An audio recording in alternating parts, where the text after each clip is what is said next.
നമസ്കാരം. ആസാദി നൈറ്റ് എഡിഷനിലേക്ക് ഏവർക്കും സ്വാഗതം. നോക്കാം ഇന്നത്തെ പ്രധാനപ്പെട്ട വാർത്തകൾ. US ഉപരോധത്തിലും ക്യൂബക്ക് ഊർജം പകർന്ന് മോസ്കോ. റഷ്യൻ എണ്ണക്കപ്പൽ ഹവാനയിൽ. എന്നാൽ ഇനി സംവാദമായാലോ? റിപ്പോർട്ടർ കാർഡ് മുന്നിൽ വെച്ച് മുഖ്യമന്ത്രി. Vacation mode on. SSLC പരീക്ഷ സമാപിച്ചു. കന്നി വോട്ടർമാർക്ക് മധുരമുള്ള വോട്ട് ബൂത്തുകളിൽ ഹൽവ വിതരണം ചെയ്യാൻ തെരഞ്ഞെടുപ്പ് കമ്മീഷൻ. സെൻസസ് 2 ഘട്ടങ്ങളിലായി. കേരളത്തിൽ ആദ്യഘട്ടം ജൂൺ മുതൽ. തെലങ്കാനയിൽ 25 മാസമായി പെൻഷൻ ഇല്ല. രാഹുൽ ഗാന്ധിയുടേത് പൊള്ളയായ ഗ്യാരണ്ടി. പ്രകാശ് കാരാട്ട്. കട്ടവനും വിറ്റവനും വാങ്ങിയവനും എങ്ങനെ ഒരുപോലെ? സോണിയാഗാന്ധിയുടെ വസതിയിലെത്തി. പ്രധാനമന്ത്രി വാക്ക് പാലിച്ചില്ല. FCRA നിയമ ഭേദഗതിയിൽ പ്രതിഷേധവുമായി ഓർത്തഡോക്സ് സഭ അധ്യക്ഷൻ. വിശദമായ വാർത്തകളിലേക്ക് പോകാം. കന്നി വോട്ടർമാർക്ക് മധുരമുള്ള വോട്ട് ബൂത്തുകളിൽ ഹൽവ വിതരണം ചെയ്യാൻ തെരഞ്ഞെടുപ്പ് കമ്മീഷൻ. നിയമസഭാ തെരഞ്ഞെടുപ്പിൽ യുവാക്കളുടെ പങ്കാളിത്തം ഉറപ്പിക്കാൻ വേറിട്ട പ്രചരണ പരിപാടിയുമായി തെരഞ്ഞെടുപ്പ് കമ്മീഷൻ. മധുരമുള്ള വോട്ട് എന്ന് പേരിട്ടിരിക്കുന്ന ക്യാമ്പയിൻ്റെ ഭാഗമായി കന്നി വോട്ടർമാർക്ക് പോളിംഗ് ബൂത്തുകളിൽ ഹൽവ വിതരണം ചെയ്യും. തിരഞ്ഞെടുക്കപ്പെട്ട ബൂത്തുകളിലെത്തുന്ന യുവ വോട്ടർമാർക്കാണ് മധുരം നൽകുക. വോട്ടിങ്ങിനോടുള്ള യുവാക്കളുടെ താല്പര്യം വർദ്ധിപ്പിക്കുക എന്ന ലക്ഷ്യത്തോടെയാണ് മുഖ്യ തിരഞ്ഞെടുപ്പ് ഓഫീസർ ഈ നിർദ്ദേശം നൽകിയിരിക്കുന്നത്. ജില്ലാ തിരഞ്ഞെടുപ്പ് ഓഫീസർമാർക്ക് ഇതു സംബന്ധിച്ച നടപടിക്രമങ്ങൾ കൈമാറി. ഇത്തവണത്തെ വോട്ടർ പട്ടിക പ്രകാരം സംസ്ഥാനത്ത് 4,66,408 കന്നി വോട്ടർമാരാണുള്ളത്. വിധി നിർണ്ണയിക്കുന്നതിൽ ഈ ജൻസി വോട്ടർമാർ വലിയ സ്വാധീനം ചെലുത്തും. ഏപ്രിൽ 9-നാണ് കേരളം വിധിയെഴുതുന്നത്. മെയ് 4-ന് വോട്ടെണ്ണൽ നടക്കും. യുവ വോട്ടർമാരെ ബൂത്തുകളിലേക്ക് ആകർഷിക്കുന്നതിലൂടെ പോളിംഗ് ശതമാനം വർദ്ധിപ്പിക്കാനാണ് കമ്മീഷൻ ശ്രമിക്കുന്നത്. രാഷ്ട്രീയ പാർട്ടികൾ സോഷ്യൽ മീഡിയ വഴി വോട്ട് തേടുമ്പോൾ മധുരം നൽകി വോട്ടർമാരെ സ്വീകരിക്കുന്ന കമ്മീഷന്റെ നീക്കം കൗതുകകരമാണ്.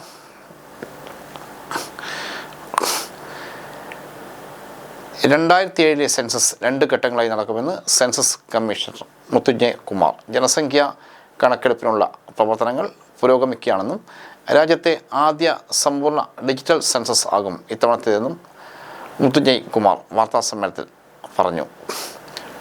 സെൻസസിൻ്റെ ആദ്യഘട്ട ഫീൽഡ് പ്രവർത്തനങ്ങൾ ഏപ്രിൽ 1 മുതൽ ആരംഭിക്കും. കേരളത്തിൽ ജൂണിലാണ് ആദ്യഘട്ട സെൻസസ് ആരംഭിക്കുക.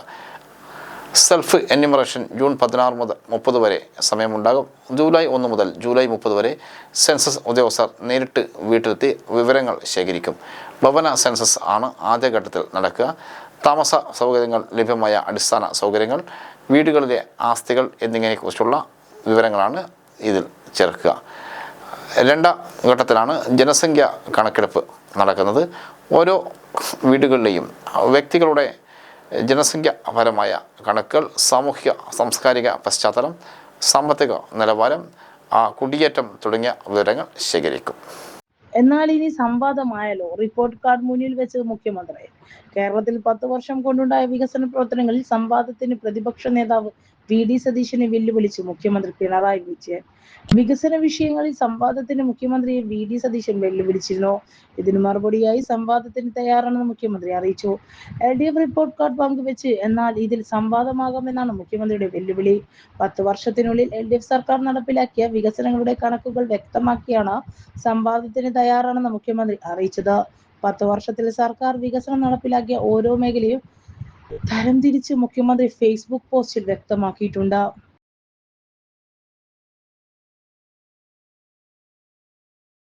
ജില്ലയിൽ ഹോം വോട്ടിംഗ് തുടങ്ങി. ഉദ്യോഗസ്ഥ സംഘം വോട്ടറുടെ വീട്ടിലെത്തി വോട്ട് രേഖപ്പെടുത്തി വാങ്ങുന്ന ഹോം വോട്ടിംഗ് തിങ്കളാഴ്ച തുടങ്ങി.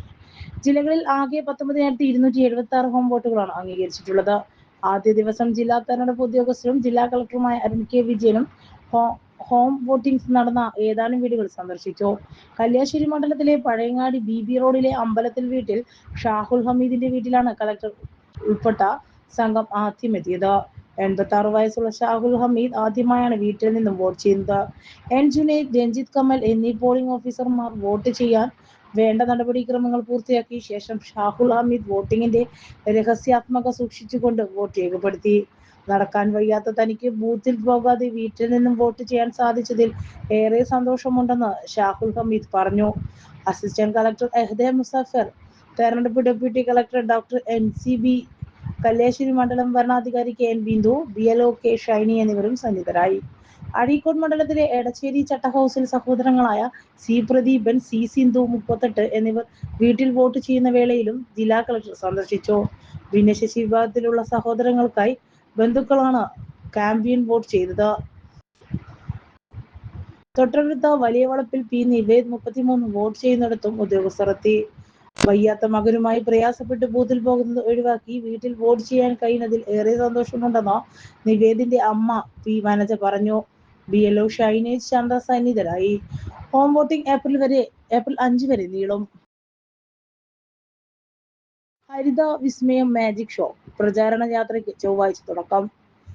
ഹരിത നിയമസഭാ തെരഞ്ഞെടുപ്പ് പ്രചാരണാർത്ഥം കണ്ണൂർ ജില്ലാ ശുചിത്വ മിഷൻ സംഘടിപ്പിക്കുന്ന ഹരിത വിസ്മയം മാജിക് ഷോ പ്രചാരണ യാത്രയ്ക്ക് മാർച്ച് 31 തുടക്കം. വോട്ട് ചെയ്യുന്നതോടൊപ്പം ഭൗമ സംരക്ഷണവും എന്ന ആശയം മുൻനിർത്തിയാണ് മാജിക് ഷോ സംവിധാനം ചെയ്തിരിക്കുന്നത്. ജില്ലാ ഭരണകൂടവും സ്വീപ്പും ചേർന്ന് സംഘടിപ്പിക്കുന്ന ഇങ്കിറ്റ്, കണ്ണൂർ ശുചിത്വ മിഷന്റെ ഗ്രീൻ ബട്ടൺ എന്നീ ക്യാമ്പയിനുകളുടെ ഭാഗമായാണ് മാജിക് പ്രദർശനം. രാവിലെ 10:30 തലശ്ശേരിയിൽ നിന്നും ആരംഭിക്കുന്ന മാജിക് ഷോ ഉച്ച 2:30 കൂത്തുപറമ്പിലും വൈകുന്നേരം 4:30 മട്ടന്നൂരും പരിപാടി അവതരിപ്പിക്കും.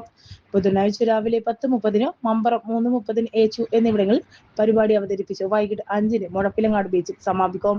രാജീവൻ മേമുണ്ടയുടെ നേതൃത്വത്തിലാണ് ഹരിത വിസ്മയം മാജിക് ഷോ അവതരിപ്പിക്കുന്നത്. പ്രധാനമന്ത്രി വാക്ക് പാലിച്ചില്ല. FCRA നിയമ ഭേദഗതിയിൽ പ്രതിഷേധവുമായി ഓർത്തഡോക്സ് സഭ അധ്യക്ഷൻ. വിദേശ സംഭാവന നിയന്ത്രണ നിയമത്തിലെ വിവാദ ഭേദഗതിയിൽ പ്രധാനമന്ത്രി നരേന്ദ്രമോദി നൽകിയ ഉറപ്പ് പാലിച്ചില്ലെന്ന് മലങ്കര ഓർത്തഡോക്സ് സഭാധ്യക്ഷൻ ബസേലിയസ് മാർ തോമസ് മാത്യൂസ് തൃതീയൻ കത്തോലിക്ക ബാവ ഡൽഹിയിലെത്തി പ്രധാനമന്ത്രിയെ നേരിൽ കണ്ട് വിഷയം അവതരിപ്പിച്ചെന്നും അനുകൂലമായ ഇടപെടൽ ഉണ്ടാകുമെന്നും അദ്ദേഹം ഉറപ്പ് നൽകിയിരുന്നെങ്കിലും ഫലമുണ്ടായില്ലെന്നും സഭാധ്യക്ഷൻ കുറ്റപ്പെടുത്തി. മലങ്കര സഭയുടെ 3 പ്രധാന FCRA അക്കൗണ്ടുകൾ നിലവിൽ ബ്ലോക്ക് ചെയ്യപ്പെട്ടിരിക്കുകയാണ്. ഇത് സഭയുടെ കീഴിലുള്ള ചാരിറ്റബിൾ പ്രവർത്തനങ്ങളെയും സാമൂഹിക സേവനങ്ങളെയും സാരമായി ബാധിക്കുന്നു. വിശ്വാസികൾ ഭക്തിപൂർവ്വം നൽകുന്ന നേർച്ചപ്പണത്തെ പോലും സംശയത്തോടെ കാണുന്ന സർക്കാർ സമീപനം ശരിയല്ല. സഭകൾ നൽകുന്ന നിസ്തുലമായ സാമൂഹിക സേവനങ്ങളെ ഭരണകൂടം വിസ്മരിക്കരുത്. ന്യൂനപക്ഷങ്ങളോടുള്ള കേന്ദ്ര സർക്കാരിന്റെ സമീപനത്തിൽ മാറ്റം വരുന്നുണ്ടോ എന്ന് ആശങ്കപ്പെടേണ്ടിയിരിക്കുന്നു. പുതിയ നിയമ ഭേദഗതിയിൽ പുനഃപരിശോധിക്കാൻ സർക്കാർ തയ്യാറാകണം. വിഷയത്തിൽ മറ്റ് ക്രൈസ്തവ സഭകളുമായി ആലോചിച്ച് ശക്തമായ പ്രതിഷേധ പരിപാടികൾക്ക് രൂപം നൽകുമെന്നും അദ്ദേഹം പറഞ്ഞു. സഭാവിശ്വാസികളുടെയും ന്യൂനപക്ഷ വിഭാഗങ്ങളുടെയും ഇടയിൽ വലിയ ചർച്ചകൾക്ക് ഈ പ്രസ്താവന വഴിവെച്ചിട്ടുണ്ട്.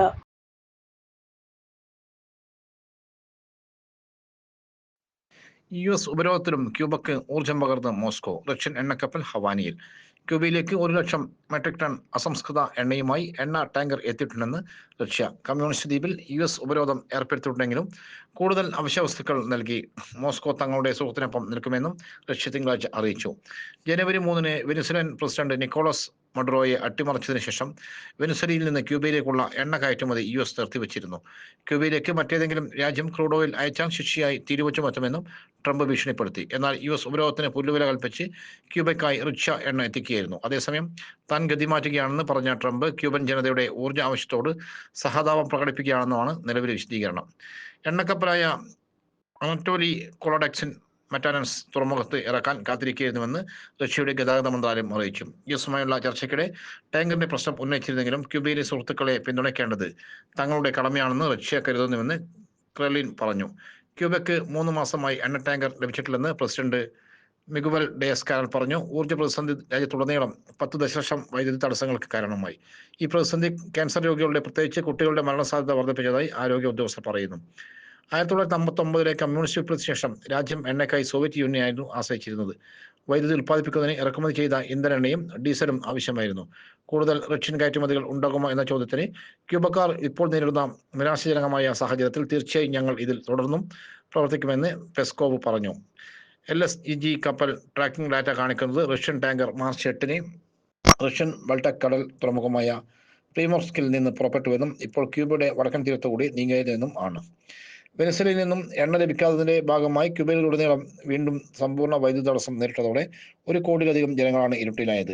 നിലവിൽ വൈദ്യുതി സംവിധാനം പുനഃസ്ഥാപിക്കാനുള്ള തീവ്ര ശ്രമത്തിലായിരുന്നു ക്യൂബൻ ഊർജ്ജ മന്ത്രാലയം. രാജ്യം മുഴുവൻ ഇരുട്ടിലാകുന്ന സാഹചര്യവും ഉണ്ടായി. ക്യൂബയ്ക്കെതിരെ അമേരിക്കൻ ആക്രമണം പ്രതീക്ഷിക്കുന്നതായി പ്രസിഡന്റ് ഡയസ്-കാനൽ നേരത്തെ വ്യക്തമാക്കിയിരുന്നു.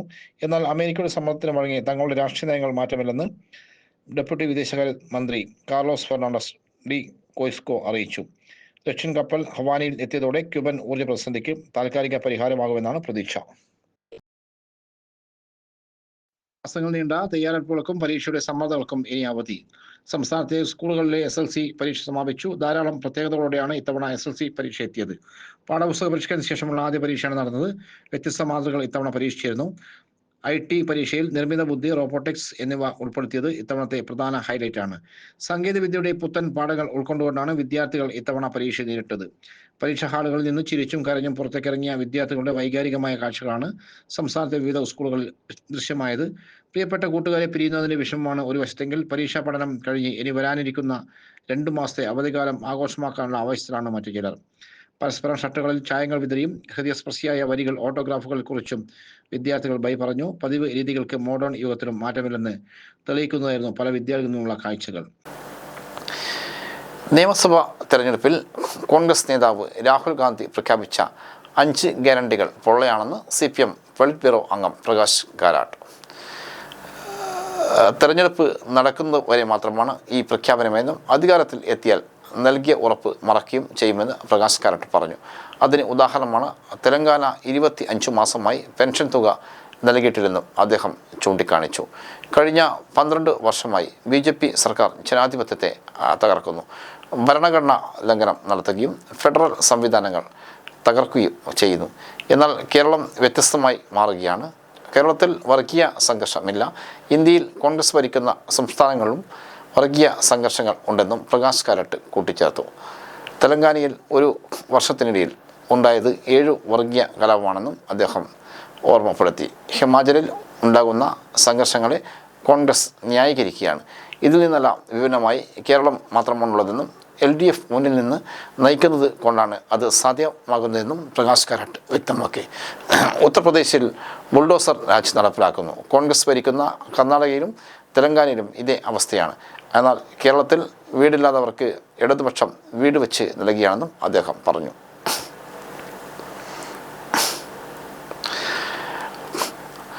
കട്ടവനും വിറ്റവനും വാങ്ങിയവനും എങ്ങനെ ഒരുപോലെ സോണിയാഗാന്ധിയുടെ വസതിയിൽ എത്തി? പൊറ്റിയെ കയറ്റിയെ എന്ന പാരഡി ഗാനം ആലപിച്ച കോൺഗ്രസ് നേതാവ് രാഹുൽ ഗാന്ധിക്ക് മറുപടിയുമായി മന്ത്രി P. രാജീവ്. സ്വർണം കട്ടവനും വിറ്റവനും വാങ്ങിയവനും അങ്ങനെ ഒരുപോലെ എത്തിയെന്നതിൽ ആദ്യം വ്യക്തത വരുത്തണമെന്ന് രാജീവ് പറഞ്ഞു. വാർത്താ ചാനൽ നൽകിയ തെരഞ്ഞെടുപ്പ് പരിപാടിയിലായിരുന്നു മന്ത്രിയുടെ പ്രതികരണം. രാഷ്ട്രീയ നേതാവ് എന്നതിലുപരി രാഹുൽ ഗാന്ധി സോണിയാഗാന്ധിയുടെ മകൻ കൂടിയാണ്. സോണിയാഗാന്ധിയുടെ വസതിയിലേക്ക് സ്വർണം കട്ടയാളും വിറ്റയാളും വാങ്ങിയ ആളും എങ്ങനെ ഒരേപോലെ എത്തിയെന്ന് ആരും ഇതുവരെ പറഞ്ഞിട്ടില്ല. ആ നിഗൂഢത ഇപ്പോഴും നിലനിൽക്കുകയാണ്. അതിലാണ് രാഹുൽ ഗാന്ധി ആദ്യം വ്യക്തത വരുത്തേണ്ടതെന്നും രാജീവ് കൂട്ടിച്ചേർത്തു. രാഹുൽ ഗാന്ധിക്ക് നിഷേധിക്കാൻ കഴിയാത്ത സന്തത സഹചാരിയുടെ കാലത്താണ് പോറ്റി ശബരിമലയിൽ കയറിയത്. ശബരിമല സ്വർണ്ണ കൊള്ളയുടെ യഥാർത്ഥ വശം ജനങ്ങൾക്കറിയാം. അവർക്ക് മുന്നിൽ ഉന്നയിക്കാൻ കോൺഗ്രസിൻ്റെ കൈവശം ഒന്നുമില്ല. 10 വർഷത്തെ സർക്കാർ ഭരണത്തിൽ ചില പ്രശ്നങ്ങളുണ്ടെന്ന് പറയുമ്പോൾ അതിനൊക്കെ അക്കമിട്ട് മറുപടി പറയുന്നുണ്ട്. അതിനെതിരെ സ്വർണ്ണക്കൊള്ള പോലുള്ള വിഷയങ്ങൾ ഉയർത്താനാണ് ശ്രമം. അത് വിലപ്പോവില്ലെന്നും രാജീവ് കൂട്ടിച്ചേർത്തു. ഇതോടെ ഇന്നത്തെ അസാധ്യ വാർത്തകൾ സമാപിക്കുന്നു. വീണ്ടും നാളെ കാണാം. നന്ദി, നമസ്കാരം.